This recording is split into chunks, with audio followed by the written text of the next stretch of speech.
हाँ जी, प्यारे विद्यार्थियों। ਹੁਣ ਮੈਂ ਜਿਹੜਾ ਤੁਹਾਡੇ ਨਾਲ ਅਗਲਾ ਟੌਪਿਕ ਕਰ ਰਿਹਾ, ਉਹ ਟੌਪਿਕ ਦਾ ਨਾਮ ਹੈ ਜੀ ਰਾਜ ਦੇ ਜ਼ਰੂਰੀ ਤੱਤ। ਇਹਨੂੰ ਇੰਗਲਿਸ਼ ਵਿੱਚ ਕਹਿੰਦੇ ਆ essential elements of the state. ਜਦੋਂ ਅਸੀਂ ਰਾਜ ਦੇ ਜ਼ਰੂਰੀ ਤੱਤਾਂ ਦੀ ਗੱਲ ਕਰਦੇ ਹਾਂ ਤਾਂ ਇਸ ਦੇ ਵਿੱਚ ਚਾਰ ਤੱਤ ਬਹੁਤ ਹੀ ਮਹੱਤਵਪੂਰਨ ਹਨ। ਔਰ ਡਾਕਟਰ ਗਾਰਨਰ ਜਿਹੜੇ ਕਿ ਬਹੁਤ ਹੀ ਲੋਕਪ੍ਰਿਯ ਪੋਲੀਟੀਕਲ ਸਾਇੰਟਿਸਟ ਰਹੇ ਹਨ, ਉਹਨਾਂ ਦਾ ਇਹ ਮੰਨਣਾ ਸੀ ਕਿ ਜਨਸੰਖਿਆ, ਨਿਸ਼ਚਿਤ ਭੂਮੀ, ਸਰਕਾਰ ਅਤੇ ਪ੍ਰਭੂ ਸੱਤਾ ਇਹ ਸਾਰੇ ਹੀ ਤੱਤ ਰਾਜ ਦੇ ਲਈ ਬਹੁਤ ਜ਼ਰੂਰੀ ਹਨ। ਅਸੀਂ ਇਹਨਾਂ ਤੱਤਾਂ ਬਾਰੇ ਅੱਗੇ ਡਿਟੇਲ ਵਿੱਚ ਫਿਰ ਅੱਗੇ ਗੱਲ ਕਰਦੇ ਹਾਂ।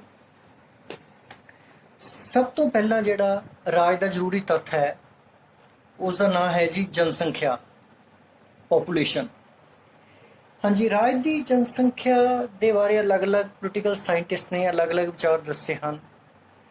ਤੇ ਪਲੇਟੋ ਜਿਹੜੇ ਕਿ ਯੂਨਾਨੀ ਪੋਲੀਟੀਕਲ ਸਾਇੰਟਿਸਟ ਸਨ, ਉਹਨਾਂ ਦਾ ਕਹਿਣਾ ਸੀ ਕਿ ਰਾਜ ਦੀ ਜਨਸੰਖਿਆ 5040 ਹੋਣੀ ਚਾਹੀਦੀ ਹੈ।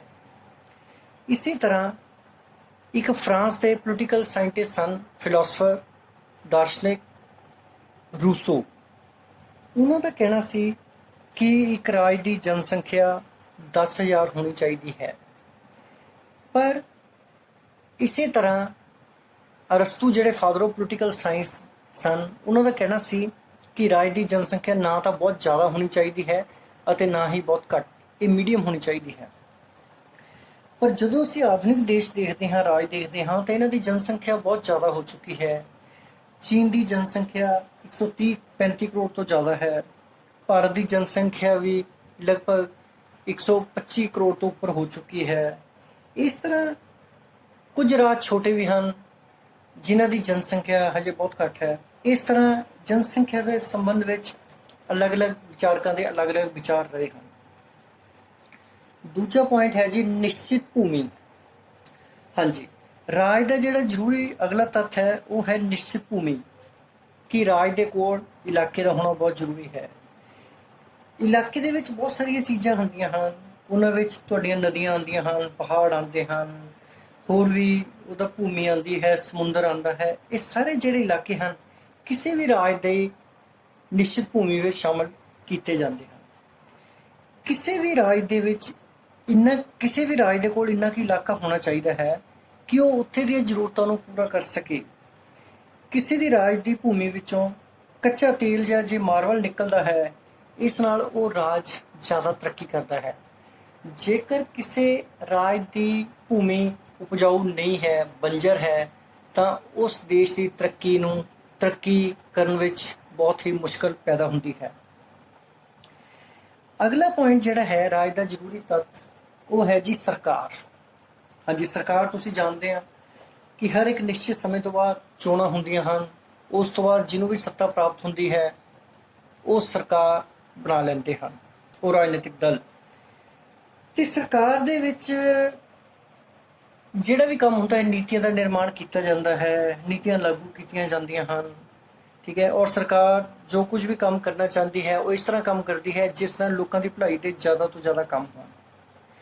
ਤੇ ਸਰਕਾਰ ਦੀਆਂ ਵੱਖ-ਵੱਖ ਏਜੰਸੀਆਂ ਵੀ ਹੁੰਦੀਆਂ ਹਨ ਜਿਹੜੀਆਂ ਕਿ ਸਰਕਾਰ ਦੀਆਂ ਨੀਤੀਆਂ ਨੂੰ ਲਾਗੂ ਕਰਨ ਦਾ ਕੰਮ ਕਰਦੇ ਹਨ। ਅਤੇ ਸਰਕਾਰ ਦੇ ਵਿੱਚ ਕਈ ਤਰ੍ਹਾਂ ਦੀਆਂ ਸਰਕਾਰਾਂ ਸ਼ਾਮਲ ਹੁੰਦੀਆਂ ਹਨ, ਜਿਵੇਂ ਕਿ ਰਾਜਤੰਤਰ ਹੈ, ਲੋਕਤੰਤਰ ਹੈ, ਤਾਨਾਸ਼ਾਹੀ ਹੈ।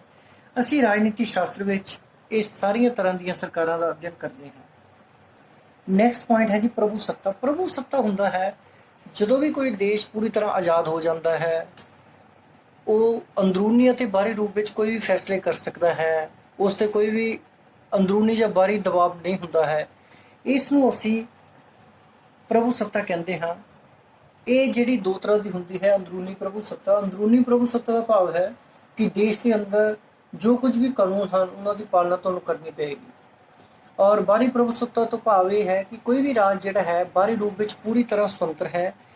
ਜੇਕਰ ਕਿਸੇ ਰਾਜ ਦਾ ਦਿਲ ਕਰਦਾ ਹੈ ਤਾਂ ਉਹ ਦੂਜੇ ਦੇਸ਼ ਨਾਲ ਸਮਝੌਤਾ ਕਰ ਸਕਦਾ ਹੈ, ਅਤੇ ਜੇਕਰ ਉਸ ਦਾ ਦਿਲ ਕਰਦਾ ਹੈ ਕਿ ਕਿਸੇ ਦੂਜੇ ਦੇਸ਼ ਨਾਲ ਜਾਂ ਸੰਸਥਾ ਨਾਲ ਸਮਝੌਤਾ ਨਹੀਂ ਕਰਨਾ ਤਾਂ ਉਸ ਨੂੰ ਮਜਬੂਰ ਨਹੀਂ ਕੀਤਾ ਜਾ ਸਕਦਾ। ਪ੍ਰਭੂ ਸੱਤਾ ਨੂੰ ਸਪਸ਼ਟ ਕਰਨ ਲਈ ਇੱਕ ਗੱਲ ਬਹੁਤ ਹੀ ਸਪਸ਼ਟ ਹੈ ਕਿ ਜਿਵੇਂ ਅਸੀਂ ਦੇਖਦੇ ਹਾਂ ਕਿ 15 ਅਗਸਤ 1947 ਤੋਂ ਪਹਿਲਾਂ ਭਾਰਤ ਸੁਤੰਤਰ ਨਹੀਂ ਸੀ, ਕਿਉਂਕਿ ਭਾਰਤ ਕੋਲ ਪ੍ਰਭੂ ਸੱਤਾ ਨਹੀਂ ਸੀ। ਤੇ ਜਦੋਂ ਦੇਸ਼ ਸੁਤੰਤਰ ਹੋਇਆ ਤੇ ਭਾਰਤ ਕੋਲ ਪ੍ਰਭੂ ਸੱਤਾ ਆ ਗਈ ਤੇ ਭਾਰਤ ਜਿਹੜਾ ਹੈ ਉਹ ਆਪਣੇ ਆਪ ਹੀ ਆਪਣੇ ਫੈਸਲੇ ਕਰਨ ਲੱਗ ਪਿਆ। ਇਹ ਜਿਹੜੀ ਹੈ ਇਹ ਬਾਹਰੀ ਪ੍ਰਭੂ ਸੱਤਾ ਦੇ ਉਦਾਹਰਣ ਹੈ। ਨੈਕਸਟ ਹੈ ਜੀ ਕਨਕਲੂਜਨ। ਇਹ ਗੱਲ ਬਹੁਤ ਹੀ ਸਪਸ਼ਟ ਹੈ ਕਿ ਰਾਜ ਦੇ ਜਿਹੜੇ ਤੱਥ ਹਨ ਇਹ ਸਾਰੇ ਹੀ ਮਹੱਤਵਪੂਰਨ ਹਨ, ਚਾਹੇ ਉਹ ਸਰਕਾਰ ਹੈ, ਚਾਹੇ ਉਹ ਨਿਸ਼ਚਿਤ ਇਲਾਕਾ ਹੈ, ਚਾਹੇ ਜਨਸੰਖਿਆ ਹੈ ਜਾਂ ਪ੍ਰਭੂ ਸੱਤਾ ਹੈ। ਇਹਨਾਂ ਸਾਰੇ ਹੀ ਤੱਤਾਂ ਨੂੰ ਜਦੋਂ ਅਸੀਂ ਇਕੱਠੇ ਕਰਦੇ ਹਾਂ ਤਾਂ ਇਹ ਸਾਰੇ ਰਾਜ ਦੇ ਜ਼ਰੂਰੀ ਤੱਤ ਹਨ। ਇਸ ਨਾਲ ਇੱਕ ਰਾਜ ਦਾ ਨਿਰਮਾਣ ਹੁੰਦਾ ਹੈ। Thank you.